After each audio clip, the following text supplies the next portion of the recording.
you're going to have no diggity, no doubt, the rest of the night and throughout the week. Oh, I've been humming that all day. I'm like, why am I humming that? Oh, yeah, that's right. Man, I'm excited about Christmas Adam services as we talk about some of this stuff. Jonathan talked about this in the thing. If you're like, why is Christmas Adam and why we do what we do, we skip Christmas Eve because we don't want to be able to be doing services while somebody misses out and they're working. And so everything that talks about this as well is how to join in there on the donut drop and invite your friends. We're going to be handing these out after service. Grab 1 or 2 or 20. Bring them to work. Invite your neighbors and coworkers. It's going to be a rad time. And we always have a lot of fun in our Christmas Adam services, and it'll just be a good time to be able to hang out and celebrate Christmas before all your loved ones and maybe not so loved ones arrive to hang out and spend Christmas with you. Man, I'm pumped about tonight as we continue our series, The Harbor. It's one of those series that we kind of wanted to make sure, when we talk about series, sometimes that might be a little convoluted for people. We package like an idea for a few weeks instead of just doing it like a 1-week shot, because we know that sometimes these things take a little bit longer to unpack and talk about, and we don't want to be able to just be like, all right, for 30 minutes one time we're going to talk about this.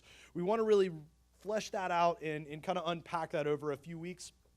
And so we decided, man, what better time than around Christmas when things are chaotic, you're running around, you're seeing people at different parties and functions, and you're fighting people for that parking spot because that's the way the joy of the season is, and you're running after and grabbing gifts and waking up in the middle of the night to get your cyber whatever deal and all this stuff, and it just can be a little bit overwhelming. So we decided, man, we want to take the month of December and give people a challenge to be like, man, maybe you can make God your priority for the month of December instead of just going like, man, I walked in because I needed me some Jesus, and so I came into church one day and I went for an hour and like everything's fine. I'm like, everything's not fine.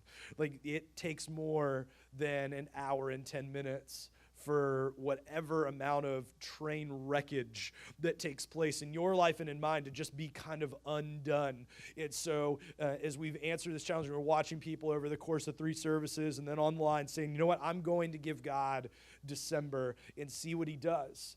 And I'm so thankful that we get to have a series where we just, in the middle of all the chaos, that we can just stop and breathe and just rest. Because we don't do that often enough in the chaos of life, to just stop and breathe and take a moment to rest. And so I'm excited that you're with us in this journey and that you'll journey through that the rest of the month of December, and that we kind of, even though it's not a part of the series, that we'll kind of put the exclamation point at the end of the sentence, at the end of the discussion on our Christmas Adam services.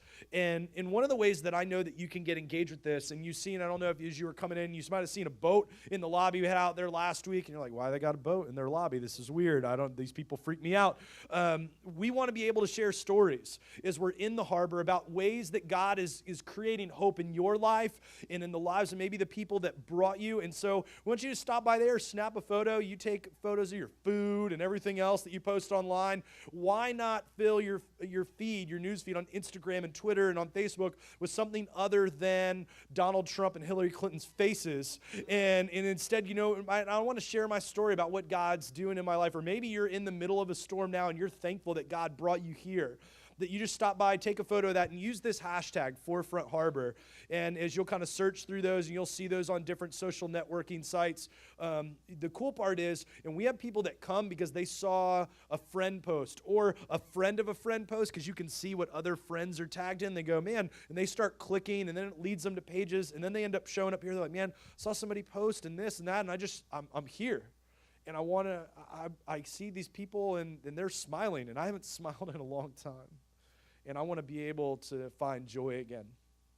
And so why not in the middle of cat memes and everything else, if you just go, man, I would rather post about something that means something in my life. And if you don't have social networking, you can email us those. We'd love to hear your stories.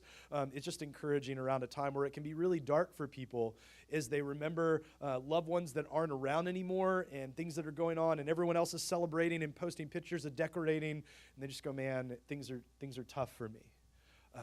And so I'm excited about tonight. And if you have a Bible, I'd love for you to turn over to John chapter 15. or get out your mobile device and do that. John chapter 15 is in the New Testament of the Bible. The Bible's broken up into Old and New Testament. We talk about this every week because we have people who come through the door, whether you're new at this or you've been at this a while, who just go, man, I don't know my way around the Bible. I'm like, that's okay. You're in good company. Let's talk about that together. And so you can flip over to the table of contents and find that. If you don't have a Bible, there's a few ways to connect. We give them away for free at the Get Connected table in the lobby. Just stop by there and grab a Bible. That's your new Bible to keep. And the people there, they're awesome, like the people at the Get Connected table. But if you're introverted and you don't want to talk to them, that's cool. Just grab a Bible and keep walking. And if they're like, hey, what's going on? Just ignore them. Be like, Jason said not to talk to you. And they might just get weirded out because you're talking to yourself. And be like, I ain't talking to them. That's cool. But that's your new Bible to take with you and bring with you. We give that away for free, no catch, because we want everybody to have an easy-to-read translation of the Bible. Maybe if you have a mobile device, you can download the mobile app. Just search the App Store for Bible app, and you can find that one with the icon there. And it has audio Bibles, so if you're not a reader, nobody has an excuse. You can listen to it when you're working out or when you're driving, whatever. And you can go to the App Store in Android and iOS App Store and download the Forefront Church app. You can take notes this evening, because I know if you're anything like me, I'm forgetful. You can just ask my wife. And I need to be able to remember things. So like on Thursday or Friday when like just everything is boiling and reaching that point that I have something I can go back to, like, what was that we were talking about, that we were reading and studying? I can go back, oh yeah, that's right. Begin to calm myself down and make sure that I'm taking the right steps as God wants me to. And so we talk about those resources because we want to make sure that this isn't just something that happens for an hour in 10 minutes during your week, but that you're connecting with God throughout the week. And there's all kinds of alerts and things, Bible reading plans in there, which are pretty rad, and we'd love for you to use those. They're free. We don't get a kickback or anything. People ask all the time, you talk about that every week. I'm sure you get residuals. Well, it's free, and so we get residuals of free. And so we just want you to be able to have that because we think when you're engaging the Bible, if you have the Google app and the Around Me app, why not have a Bible app and use that?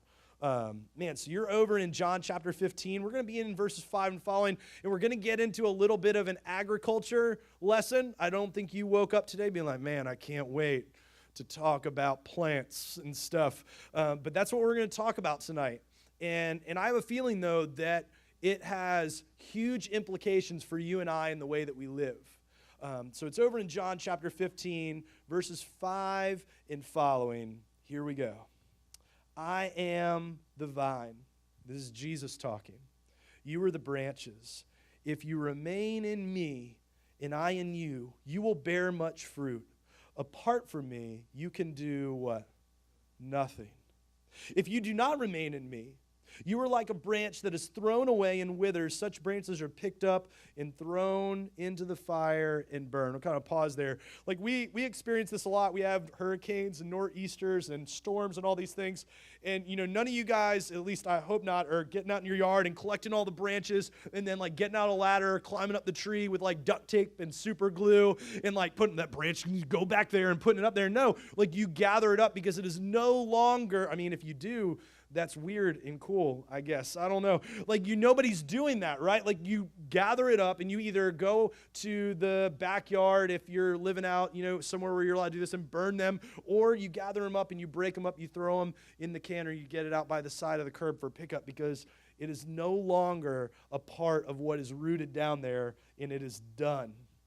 Verse 7, if you remain in me and my words remain in you, ask whatever you wish and it will be done for you. I kind of want to pause there because you might be reading this and be like, yes, I'm going to have $1 million because if I follow God and he's going to give me whatever I want. Time out, Jack, all right? Like we need to process this a little bit. Before you start going on like a crazy tirade, delusions of grandeur and all these things, this is talking about the fact that our hearts are in tune with God. And so we're not going like, man, I need $1 trillion. Like what our hearts would be saying is, God, how can I serve you more? How can I use what I have and what you've given me to impact other people? And you move through this. And that's why it continues in verse 8. It's always great to read things in context, not just pull a verse out like everybody does, internet theologians on Facebook. And so verse 8, this is to my Father's glory. When we ask for things and when we follow him and he gives us those to his Father's glory, that you would bear much fruit, showing yourselves to be my disciples, which is a fancy way of saying a follower of Jesus. Someone who moves and says, that example that Jesus has, I want to be someone who follows and mirrors that. I want to be a mini-me of Jesus.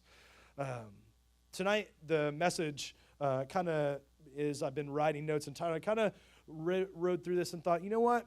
That ships really need to be prepared. We're talking about the harbor, and last week we talked about that we can't do this on our own. We were never meant to just be out there and kind of go into the solace of the harbor and take refuge. But we're not meant to just simply stay in the harbor, which we're going to get to next week. You know, this fear that like I'm just going to sit. We don't build ships to sit and just look pretty in still waters. Ships are made for an adventure and to be out there and do amazing things.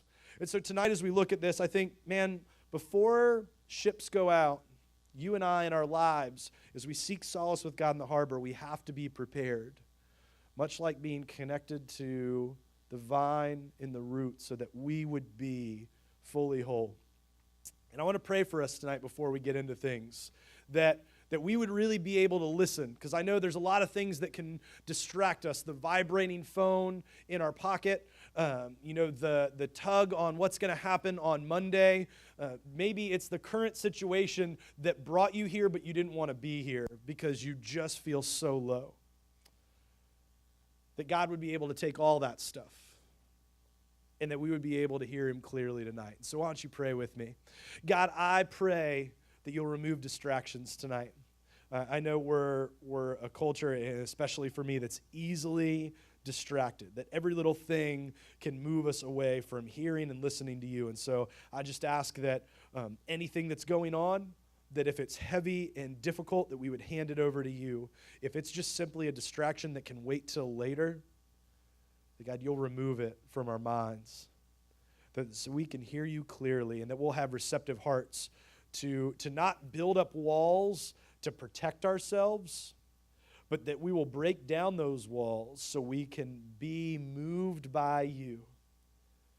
God, it's through Jesus we pray. Amen.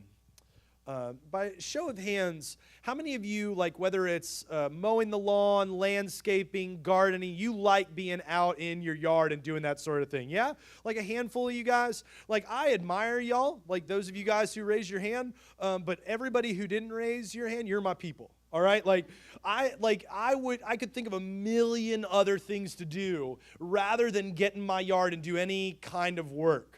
Right, root canals sound fantastic compared to going out and doing this stuff. And my wife and I kind of have this dialogue that goes back and forth. I don't quite understand the mulling around of things within the yard. She goes, "We need to go buy flowers," and I'm like, "Go buy flowers? What are you talking about? There's already flowers out there, but we have to dig those flowers up, because those flowers aren't ready for right now." "What do you mean they're not ready for right now? I see a flower right there." And she's like, no, those are seasonal. I'm like, well, then why don't we buy flowers that last the whole season, like all of them? And so, I don't understand this. You mean, we pay money for flowers out there. I don't even sit in my front yard. We need to turn off the TV and spend more time out there. Why? Because we're paying for stuff that nobody's looking at. There's this dialogue that goes on that in our house, and I just don't like landscaping and any of those things. Even at our house currently, my father-in-law lives with us. He's 76, so I have a built-in lawn boy because he doesn't, he was the only one that wants to mow the grass. And I'd mow it because he's 76 years old. But he's like, "I'm going to mow the grass." I'm like, "That's fine." I don't put up a fight at all because I don't want to mow the grass. And so he does that and does this thing. And my wife and I, about 2 weeks before we got married, we rented a townhouse down at the ocean front before we bought it. And there was a broken toilet in the back and the hole in the backyard. And all the stuff was overgrown like the Amazon. And we're like, this is awful. And so I did what any, strong, guiding man would do. I picked up the phone. I called my dad. And I said, "Dad, you need to come over and help us just kind of do what you do with this yard." And by help us, I kind of meant come over and just do it, because I didn't really know how. I didn't know what to do. And so we're taking things out. We're finding bricks under the dirt that had just been there. There was a whole concrete patio. We're moving everything. And then in the back corner, it was overgrown. And my dad said, "Hey, you need to be careful back there because there's poison ivy." I did not realize how allergic my wife and I were to poison ivy. And so we go back there. He's like, you need to do it with gloves. You need to and so we put on gloves. We put socks over the pants. Like, we are going to make sure we do not get hit with poison ivy. And we go back there and do our thing. And she was living at the townhouse at the time, and I was living at my parents' house before we got married. And, and so I was like, all right, she went and did her thing and took a shower there. And I left to go back to my parents' house and take a shower. And I kind of stripped down, and I see it right on my wrist. What is it? Poison ivy, Jack. Like, I'm looking and I'm like, no, I did everything. And what I didn't know is that, like, the oils on clothing or on anything, like, if it starts hitting other parts of you, that it can just get all over you. And so, long story short, wedding day comes a couple weeks later, and my beautiful wife is walking down soon-to-be wife is walking down the aisle, and she gets there. They did a great job with the makeup, but we are covered head to toe in poison ivy on our wedding day. Yeah, love to say those I do's. Like, it was so, I'm just like, oh my gosh, this is so, the whole time I'm like squirming up there, doing the thing. I look like Elvis. My legs are going everywhere. It was awful. Like, it just itched so bad. Most couples on their wedding night, yeah. And like, we drove to Target and got calamine lotion. I'm just saying, can't wait to spend the rest of my life with you. And hopefully this is not what we're doing. Fast forward to, a handful of years later, and we, like I said, we take care of my father-in-law, and he lives with us, and in the backyard, it is just overgrown, and so we're like, we saw there was poison ivy back there, we're like, nah, this time, au contraire, we are going to make sure this is covered. So we just got, we went to Home Depot and got the strongest stuff that we could find, and we sprayed it on that. You know what it did? Nothing. And so we're like, man. So we called up a friend, and he was like, yeah, I'm in the landscaping business. We got some stuff. I'm like, what do you mean you got some stuff? And he's like, we got this stuff. You can't get it at Home Depot. I'm like, tell me more. And he brings this huge jug over, and it has 1,000 stickers on there that basically say if you get within a couple feet of it, you're going to die. I'm like, that's what I'm talking about. Right there. And I'm like, spray it over everything. He's like, everything? He's like, you got kids. I'm like, everything. If a kid runs by, spray them too. I don't even care. I'm kidding. We didn't spray the kids that much. And so everything, spraying everything, trying to kill it. And everything got killed except this one little section. And we had a guy come over and rip everything out. I was like, he's like, what are you going to do back here? I was like, I don't know. I just want, pave it. I don't care. Just get rid of everything. And this one section would not die. And so my wife and I were like, we're going to do this. We're going to conquer this. And so we got suited up like the movie Outbreak, man. Like, we were just in hazmat suits and everything. And we go out there, and seriously, I kid you not, duct taped around everything. We're like, we're going to get this stuff. And we went out there and we ripped it, what we thought was everything out. And then, sure enough, both of us get into the house, go to start stripping down, do everything. Poison ivy. I was like, man, I hate this stuff. It was like this Arnold Schwarzenegger-esque poison ivy. It was back there like, you can't conquer me. It just it was awful no matter what we did and no matter what we tried to do. And my father-in-law was like, where's poison ivy? He went back there just ripping out with his bare hands. The man's not allergic to poison ivy. I was like, you're not allergic? And he went back there. He even bit into poison ivy. He's like, it doesn't do anything to me. And I thought to myself, I didn't say it, I was like, you should have gotten your old tail back there and clear that stuff out then, instead of us getting all covered in this. And the reason that it frustrated was we couldn't kill it. It just wouldn't die, no matter what we did. We had napalm version stuff out there, and it just didn't kill it because we couldn't get down to the root. No matter how hard we tried, we couldn't get down to the root. It just it spread and moved out, and it just kept thriving. And I have people who come to me all the time. They're like, Jason, I want to follow God. I want to follow Jesus. I see people through Forefront, and I come to this church, and I see people raising hands, and they're excited about this, and I see their lives, and I see on Facebook, and they look happy, and all this stuff, and I want that. I want to have that kind of life. And not that everybody's life's perfect here. We all make mistakes, and we all fall short, and we all have crazy stuff. My wife and I were up super late last night because our daughter has 103 fever, and I was just like, oh, she's been sick today, and we all have stuff. I get it. But the person, people ask me, and I'm like, well, there's these things that you need. when it comes to reading your Bible and praying and all these things. And they're like, yeah, I know I need to do that. I know I need to pray. I'm like, well, when's the last time you prayed? They're like, well, when's the last time you were there in service and prayed, like out loud? And I was like, well, you mean last week? They're like, that's the last time I prayed. I was like, when's the next time you're going to pray? I'm like, I think I'm going to be there next Sunday, so I'll pray with you. Like, when's the last time you read your Bible? And same thing, like, you had that passage. I brought it up on my phone. I'm like, when's the last time you served other people? When's the last time you were generous and gave? And they walk through all this, and they're just like, and I talk about the need, and I've talked about it for years, and it kind of dawned on me that you and I are not moved by what we need to do. All right? Like, that is not the case about what we need. Because let's face it, if we were burdened by what we need to do, then 100% of the people in this room would have flossed this morning.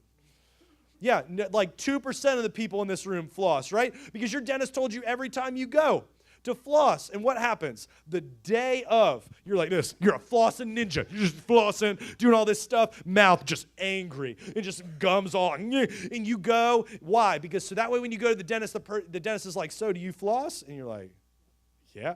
Like today, and they're like, your gums look crazy and all this stuff. And then the dentist begins to explain to you the benefits of it and how you can set a great example for your kids because your kids' teeth are black and they're falling out and rotting out and all this stuff. And then you're like, hey, you'll have a great smile and your dental health would be fantastic if you did this, and here's why. And you begin to get inspired. You're like, I'm totally going to floss. I'm going to floss like every day. You see, we're moved not by what we need to do. We're moved by outcomes. And there's this need versus outcome that kind of battles with us when it comes to this journey of finding harbor and solace with God. Let me kind of paint the picture of this. I don't know how you guys remember when the original iPod came out. And it says storage, 1 gigabyte of MP3s, which is laughable now. But people saw that and they're like, ooh, you mean like I can have 14 different renditions of No Diggity that I can listen to on repeat and all this stuff. But people weren't inspired, but that's not how Apple branded it and how Apple designed it. What Apple ended up coming out and saying is listen, you know what you can have? You can have 1,000 songs in your pocket. And people are like, 1,000 songs?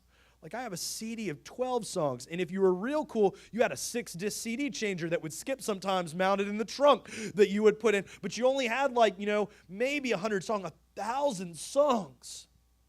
Because there was a difference between what people thought they needed and what the outcome was. People were like, man, this is amazing. What about with cameras? Cameras started coming out in 12 megapixel and SD card storage. I remember when they were 2 megapixel, before they were even having digital cameras, and you had to take the film to the store, and you had to wait a week, and it wasn't 1 hour photo. You dropped it off, you're like, see you later, photos. Don't even know what you look like. I hope you're great. And then they would come back, you'd get that phone call, I'd be like, I get to go pick up my pictures. And do that. No, they would move this, and you're like, man, I get to see the photo on the back. I get to see that food that I just ate on the back of my camera. You taking pictures of everything, but that's not how they branded it. They ended up saying, listen, the outcome of that is that you get to take great pictures of your kids. That you get to experience and capture these moments that are absolutely beautiful in life. When your kid's born, and when they're up at the T-ball stand playing, and when you get to go to your friend's wedding, and when you get to experience all this. They get to share with you the outcome of these things. What about if you stay up late at night and you watch those infomercials, right? And they have these workout things. You get 8 DVD workouts and a meal plan and all this stuff, and you're watching those, and that doesn't really inspire you. Because that's just what is going on there. It's just the facts. It's what you need to have. But when they start telling you the outcome and they say, you know what? You can lose 3 pant sizes in 30 days. Everybody's like, where's that phone at? Picking that up, and you're calling for the workout plan that you're not going to use. It's going to sit there on the shelf. And you're just like, why? Because you're moved by the outcome. You go, man, I want to experience that. Or the Sleep Number beds, and they start going through all the numbers and everything that's going on with it, and it's a quality mattress, and all of a sudden this amazing custom frame and all that. They talk about the features, but what really sells people is the outcome. Great night's sleep and the best rest in years.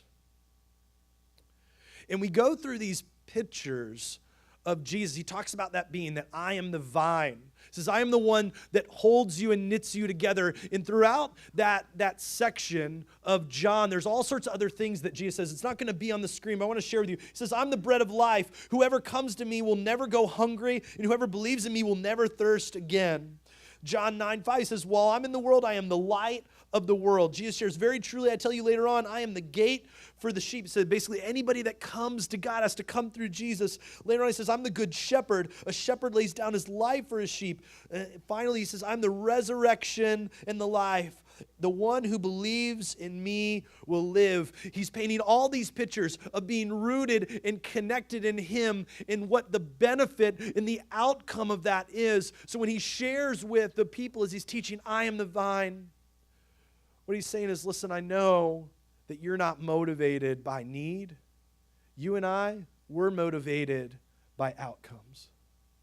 We're motivated by the things, that processes we take place. And so we can have all the needs that we want, and we believe that, I need to learn my Bible, and I need to learn to pray, and I need all these things. But we are not motivated by needs. We're motivated by the outcomes of what takes place, how that changes people's lives, how that moves in people's hearts, how that changes us and then changes other people. And so when we see those outcomes, when we see those things, we go, man, I want to have a piece of that in my life. I want to be experiencing that in every part of my being. So let's get back to some of those things that we were talking about before. What about prayer?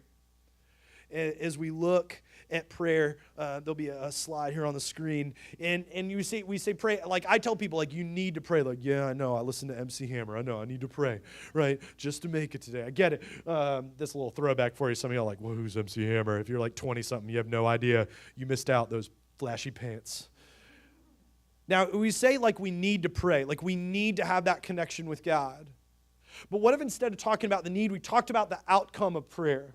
That we would say it this way, that healing conversations with God that change your heart, mind, and soul. These conversations, this dialogue with God that changes you from the inside out. I had a friend of 20 years. Some really bad stuff happened, and it kind of came to light, and I started praying some pretty hurtful things about my friend. God, like, you need to pour down justice, and you need to take care of him. It was bad. It was a hot mess. And as I was praying, you know what? These conversations with God that change your heart, mind, and soul, what happened is God started transitioning my life away from praying things about justice to God changing my heart and praying things about grace and things about love.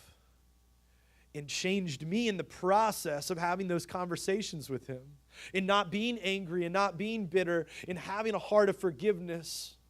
And so when we talk about prayer, we could say, you need to pray. I'm like, I guess I know. Like, everybody tells me I need to pray. But the beauty of prayer is that it changes the way that you act and move from the inside out. We talk about Bible study. Everybody's like, yeah, I need to read my Bible. I need to, do that more. Like, I even got the Bible app. Jason, like, I even subscribe for a reading plan, but when those updates come up and that alert says you need to read your Bible, it's so easy to just swipe it and, like, just not worry about it. Like, I know, like, we wake up early and you want to just, like, no. And so, like, we could talk about reading your Bible. Like, yeah, I need to have more knowledge. That's what I just need to be smarter. Reading the Bible is not about knowledge. I've met people who know the Bible from cover to cover who are ignorant of leading the life. They don't apply it. And so when we talk about knowing the Bible and sharing the Bible and reading the Bible, what if instead of talking about the need, we talked about the outcome of it? That as we read the Bible, that it's the building blocks of faith that bring to life the story of God, changing your heart to a life that changes the world, that shows grace to people that you encounter. You go, man, I want a life that changes the world, that people that interact with you, they go, man, your life is different. I had a guy that I work with a couple days a week. I work at this tattoo studio, and one of the guys who does not go to church or really believe in God, like, he was having relationship troubles, and we just kind of stopped, and he started talking, and we talked for like an hour. And we're walking out from the parking lot, and he's like, hey, man, like, do I need to, like, pay you or something for, like, I was like, what do you mean? What are you talking about? He's like, that's what you do, right? Like, your other job, like, people are supposed to pay. I was like, what, man, we're friends. Like, we just kind of share with this. He's like, why do you do that? I was like, man, because God changed my life, and like I want to help share with other people, man. Like, he's like, but I don't go to your church. I'm like, what does that matter? Like, we're supposed to have a life exchange with people. And so when you and I talk about the Bible, it's not just sitting down and be like, I got to read my Bible. That's what Jason said. Pastor said I need to read my Bible. Like, it's like, no, that we have this exchange in life that really radically changes the way that we live and the way that we move, and it impacts other people's lives. And they see it so much in your life that your coworkers and your neighbors and other family members, they come running to you because they see that your life is different. And it begins to change you from the core out. We talk about serving and like giving back of your life and mine. And when we talk about certain people, like, yeah, no, I know I need to give back to people and do that, but like, I'm real busy and stuff. And I'm like, no, man, you need to do that. But what if instead of changing and talking about the need, we decide to talk about the outcome of it? That we begin to introducing people made in the image of God, every one of us made in the image of God, to the God who loves them. Introducing people, you and I, to other people, to this God that loves them. Our daughter, Roxy, she's 5, and we talk to her all the time about her day and life and what she loves, and we were asking her, who are the people that you love? She's like, well, I love my family and everybody else, and I love my friends, and I was like, so I just kind of asked her, I was like, Roxy, who are like your top people, like your favorite people? And I'm waiting, I'm like, I know you love your mommy, but say daddy. Wait, say daddy. Like, as you want to, like, as you have kids, like, that's kind of what you want them to love everybody, but you kind of want them to love you more because it just feels good. And so I'm like, say daddy, say daddy. And so she's going through like my friend and this and that, and like, who is your favorite mommy or daddy? Like, that's what we call adults in general. It's not like who's your favorite, pick one or the other. So we call like everybody, and so if they come up to you and say a mommy or a daddy, that's just because you're an adult. And so we're like, who's your favorite mommy or daddy? And we wait, and both of us, Carrie and I, are both waiting, my wife, and she goes, Katie. I'm like, time out. That's Carrie. This is Jason. Who's Katie? And she's like, Miss Katie. She leads my rug on Sundays. And I'm like, she said, Miss Katie's my favorite mommy or daddy. Like, Miss Katie prays with me and teaches me and shares with me. And like, we love sharing with our daughters and praying with them at the end of the day and doing that. But what happened is Katie decided that she wanted to introduce people made in the image of God to the God who loves them. Now, I could tell you that you need to serve, that you need to give back, that you need to give of yourself, or I can let Katie live that out and show you the outcome that a 5-year-old wants to know about God and be at all 3 services because she knows that there's adults who love her there. See, that's the difference in what transpires. We talk about giving financially to the church. We talk about the offering, and we get up here and we're like, if you're new, don't give. We want service to be a gift to you. And those of us who call Forefront our church home, and so people usually, the running joke that we have is like, define new. Like, is 5 years new? Like, I've been here for like a decade. Am I still new? Like, whatever. And, and we joke about that, but like, what does it mean to give to God in such a way, instead of saying that I know that I need to give back to God, that instead we turn that and talk about the outcome of that. The outcome of our giving is opening up opportunities for your family, friends, and others to meet the God of second chances and the God of new life. To open up those doors for people to experience that. My wife and I don't share this story to bring any attention to ourselves. I share it because the person that it impacted in what they shared with us was huge. My wife and I host a small group here of people who meet in our living room. We have a bunch of them that meet all throughout the week. And this one gal about 4 years ago started coming, and I didn't know much of her story. I didn't know whether or not she believed in God or anything. She just, it's intimidating to walk into somebody's living room with a bunch of people you don't know, to study a Bible you don't really understand. Like, that's one of the most scary things ever. And so if you're sitting there going like, don't you tell me to go to a group tonight, I totally get it. Like, I get that it's scary. I'm an introvert and it creeps me out, and then after every week I'm like, group was awesome. But she wanders into our group, and she kind of begins to share. My wife and I made the commitment, like, if people come to our group and they can't afford to pay, a few bucks to be able to pay the babysitter to watch the kids so we can actually learn and study together and do life, like, we'll make up the difference for that. And this one gal came through, and she's like, I don't even have money to pay for gas to get here sometimes. And so my wife and I immediately were like, you don't make that, an issue. You come to group. And we'll, discreetly, like, we'll give you some money for gas. Like, don't worry about that. We want you to be able to engage this income. And so she was coming and being a part. And then, life kind of happened with her. And she kind of, we didn't hear from her for a while. And I ended up getting this letter in the mail one day. At the time when she started coming, she was living with her parents, was going through school, working a couple jobs, but not making a lot. She's just really struggling. And open up this card, and it's from her. And I was going to Vietnam and raising money because getting to Vietnam is not cheap for a missions trip. And the card said, I remember all those times, that you and your wife helped me out. I think it cost more than a tank of gas to get to Vietnam. And there was a check in there for my Vietnam trip. And it just blew me away. Because my wife and I decided that we were gonna make a commitment to give to God's church and to give to other people, and it opened up doors for our friend to meet a God of second chances, and it changed her life, and she's a part of Forefront today. I saw her in 9 a.m. service. She got real mad at me that I told that story and made her cry. But those things change people. When you decide to make a commitment to not base your movement off of needs, but instead base your movement off of outcomes, to say, I want my life to impact other people's lives, to not broadcast that out for everybody, but to just have a life that people come to you and experience life with you, and they go, man, you've changed my life by interacting with you. You don't have to get out on the boardwalk and shout at people and say all kinds of hurtful things. You've probably been down there at the oceanfront and seen these people, or went around like a Halloween at the haunted hayride, and these people are shouting and have all these signs. That's not what wins people to Jesus. What wins people to Jesus is when they see that other people that know Jesus live a life like Jesus. It's as simple as that. And that's why the harbor and coming together and being in this for the long haul is so important for you and I.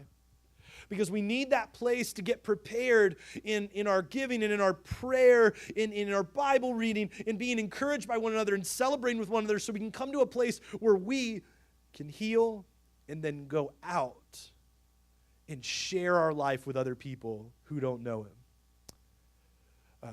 In the mornings, my wife, she's a school teacher, and so she heads to work, and I have the amazing privilege of getting 3 little humans dressed, fed, and ready for school. We have 3 daughters, 7, 5, and 10 months, and so I'll get them together and get everything moving, and I'll just be honest, it never ends well, all right? Like, it's always a total meltdown. They will say something cute along the way that I might tweet out or something, but most of the time, I'm just like, Jesus, come back. All right, like, I can't deal with this today. Like, they're just crazy. I love them to death. And one morning, they're just acting, and they're melting down. And Chloe, our oldest one's like, I can't wear that. I'm like, you picked that out last night. I know, but things have changed. I'm like, what changed? She's like, it's Tuesday. I'm like, what does that have to do with anything? And if you have little itty-bitty daughters, just wait, right? And they're melting down, and then I go back in there. I'm like, I can't deal with this. Just wear whatever you want. Like, whatever. I'm like, dress in a Hulk costume. I don't care. Just go to school. And so I go back there, and I'm getting ready, and I hear them just bickering and fighting. I'm like, don't you make me come in there, because that's what, a godly husband and father does. And so I yell in there, and then I hear them they're both crying. So I go in there, they're melting down, and I'm like, girls, what's wrong? Come over here. And so I sit on the edge of the bed, and I don't normally go in there anyways, because like I go in there some just to make sure it's clean and nothing's like growing in there. But other than that, like, it's a scary place. It's a lot of magenta and princesses, and I'm scared. And so I go in there, and I'm trying to console. I'm like, Roxy comes over, our 5-year-old, and Chloe will not come over, and she's sitting in this chair. And I have never seen it from the back of the chair. And as I'm sitting there looking out, I see this sign she's put on there, stress chair. And she's under a blanket, and she's covered up. And my daughter has like high anxiety. She has a lot. I mean, she's inherited so much from me. And she goes to her school counselor, and they process in ways. And one of the ways was to have this chair where you can be safe. And I asked Roxy nicely, I'm like, Roxy, why don't you go downstairs and eat your breakfast? I'm going to talk with Chloe. And so I spin the chair around like, baby, like what's going on? I see your chair here and everything. And like, what's this all about? She's like, well, the counselor talked about this and whatever. And so I just wanted to remember that this is a safe place where I can sit. And I was like, well, what do you baby, I wish you would have told me like mommy and daddy's a safe place. She's like, yeah, I know. This chair helps me think. It's like, well, what do you do in the chair? It's like, well, when I can't use my words and having a hard time, like I'll just get in my chair and I'll pull the covers over. And it's like, okay. And she's like, sometimes I'll start talking, like I'll ask God to help me. And because I don't know what to do and I'm scared. And so I need time to wind down and just, I need to get me again as she's talking and I'm losing it as I'm talking with my 7-year-old daughter but what she said without saying it in this way was, Daddy, I need to go to the harbor and I need to be connected to the vine. I need to just go sit and talk with God in a safe place so I can deal with the day. This is from a 7-year-old, and I could tell you all the reasons that you need to follow God. I could tell you all the reasons why you need to pray and why you need to read your Bible, why you need to serve other people because you grow in your faith by serving more than you do just sitting still. And I could tell you all the beautiful ways that God moves in your life when you're generous and you give, and why you need to do all those things. But maybe I need to let the life of a 7-year-old paint the picture of the outcome of what it means when you go to the harbor for safety. And you just sit with God and give him everything that you have, and he helps prepare you for what you have in store. You see, we're not motivated by need. We're motivated by outcomes. And when we can watch those outcomes play out in our lives, it is absolutely beautiful. And my hope this week and in the next couple weeks is that you and I can take the example of a 7-year-old, because it rocked my world, and it's part of the reason that this message kind of got the way that it did. Instead of just shouting at you why you need to read your stuff and do your stuff, is like, man, the outcome of that is huge. And I want that for every one of us. Why don't you pray with me?